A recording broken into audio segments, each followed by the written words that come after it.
So guys 164 plus students ने हमें detail में गूगल फॉर्म में बताया कि सबसे पहली चीज कैसा रहा डिफिकल्टी एग्जामिनेशन का, फिर सेकेंडली क्या क्या क्वेश्चंस आए थे जो उनको थोड़े बहुत याद थे तो उन्होंने गूगल फॉर्म में डिटेल में लिख के बताया है, एंड थर्डली क्या उन्हें हमारा एनालिसिस थोड़ा बहुत हेल्प किया। ऑल्सो गाइज जिनका भी अभी तक इंग्लिश का एग्जामिनेशन नहीं हुआ है उनके लिए ये एनालिसिस सुनना बहुत आवश्यक है। सबसे पहली चीज ओवरऑल डिफिकल्टी लेवल क्या था एग्जामिनेशन का। सो गुड न्यूज गाइज, अभी तक जो मैंने रिस्पॉन्सेज देखे हैं ज्यादातर स्टूडेंट्स यही बोल रहे हैं कि भाई बहुत ही इजी लेवल ऑफ एग्जामिनेशन था, और या फिर कुछ स्टूडेंट्स को जो डिफिकल्ट लगा वो भी ये बोल रहे हैं कि इजी टू मॉडरेट के बीच में था। इवन मॉडरेट लेवल के भी क्वेश्चंस नहीं आए, इजी टू मॉडरेट। तो आप सभी स्टूडेंट्स जिनका एग्जामिनेशन अभी तक नहीं हुआ है तो बिल्कुल भी घबराने की जरूरत नहीं है, बहुत ही इजी लेवल ऑफ क्वेश्चंस आ रहे हैं। नाउ जहां तक गाइस जीटी की बात है, जैसे कि मैंने आप सभी को most important topics last minute पे बताए थे, जैसे mensuration, clock and calendar, time and work, distance and direction, तो इन्हीं इवेंट डायग्राम खासकर इन सारे टॉपिक से रिलेटेड ही इस बार भी क्वेश्चंस फ्रेम हुए हैं जो बिल्कुल ही इजी टू मॉडरेट लेवल पे थे। एंड गाइस आज कुछ साइंस स्टूडेंट्स का भी एग्जामिनेशन था, सो उनको भी गाइस बिल्कुल ही इजी लेवल ऑफ क्वेश्चंस देखने को मिले हैं।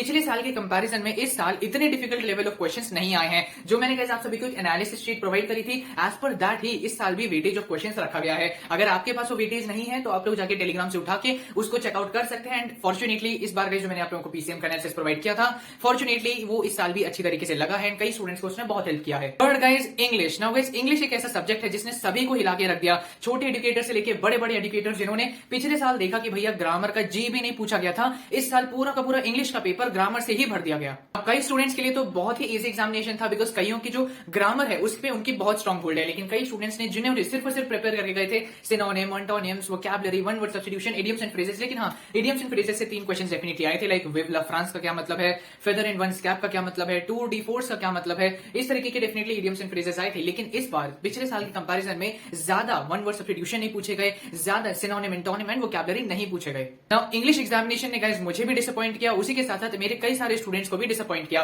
नाउ इवन गाइस कल तक मैं देख रहा था कई सारे टीचर्स आप सभी को लास्ट मोमेंट पे पोएटिक डिवाइसेस पढ़ा रहे थे, सिनोनिम, एंटोनिम, वोकैब को कैसे टैकल किया जाए, ये सारी चीजें आपको बताई जा रही थी, वन वर्ड सब्स्टिट्यूशन कैसे टैकल होगा ये बताया जा रहा था, लेकिन एनटी ने तो अचानक से गूगल ही फेंक दी।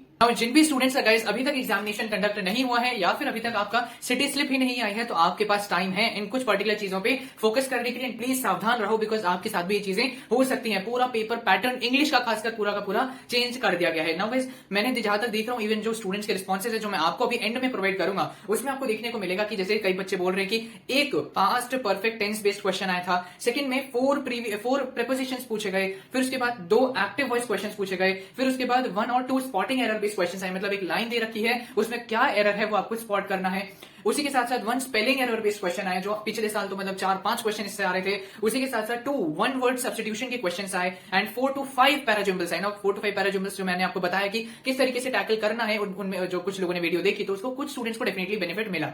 एंड उसी के साथ साथ guys format of letter based भी क्वेश्चन आया, जैसे कि इनमें से कौन सी चीज लेटर में सबसे पहले लिखी जाती है, a date, second sender's address, third subject and fourth option student को नहीं पता था, तो इस तरीके के भी क्वेश्चंस आए हैं। नाउ अब आपके मन में क्वेश्चन होगा कि ब्रो किस लेवल के क्वेश्चंस आए थे। ना गाइस ज्यादातर स्टूडेंट्स यही बोल रहे हैं कि बिल्कुल ही 6th to 7th standard based हमारी ग्रामर आई थी। ना कुछ चीजों के ऊपर गाइस आप लोग काम कर रहे हैं, ना बिल्कुल बेसिक लेवल पे ज्यादा कुछ पढ़ने की जरूरत नहीं है। टेंस के ऊपर काम करो, मॉडल्स के ऊपर काम करना, प्रीपोजिशन के ऊपर काम करना, एक्टिव पैसिव वॉइस पे काम करना, आर्टिकल्स पे काम करना, and lastly types of sentences पे काम करना। एंड गाइस एक और बहुत ही इंपॉर्टेंट इन्फॉर्मेशन मुझे आप सभी को देनी थी, कल हमारी चलने वाली है महा मैराथन अंतिम प्रहार सीरीज। तो बेसिकली इसके अंदर यार मैं कल ट्राई करूंगा कि मेजॉरिटी डोमेन्स के गाइस आप सभी को एक एनालिसिस शीट प्रोवाइड कर दूं, जिसमें आप सभी को देखने को मिलेगा weightage of each and every chapter, जो आपको हेल्प करेगा रिवीजन में चीजों को प्रायोरिटाइज करने के लिए। उसी के साथ साथ हर एक चैप्टर के मोस्ट इंपॉर्टेंट टॉपिक्स आप सभी को जानने को मिल जाएंगे। Also guys I am really thankful to my 168 plus students जिन्होंने बहुत ही डिटेल में गूगल फॉर्म भरा है, एंड उसके अंदर बहुत ही अच्छी तरीके से रिस्पॉन्सेज दिए हैं कि ब्रो इस पर्टिकुलर टॉपिक से हमें 2-3 क्वेश्चन देखने को मिले, इस पर्टिकुलर टॉपिक से हमें 3 से 4 क्वेश्चन देखने को मिले।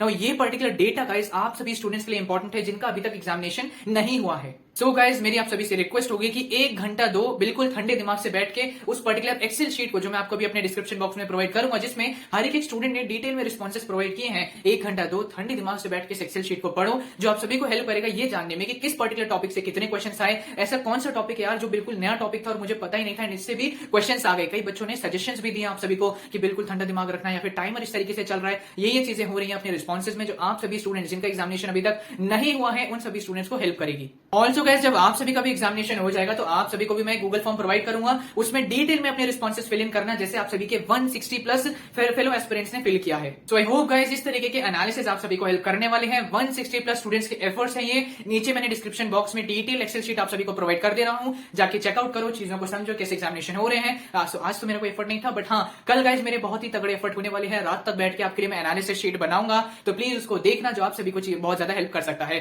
Thank you, all the very best.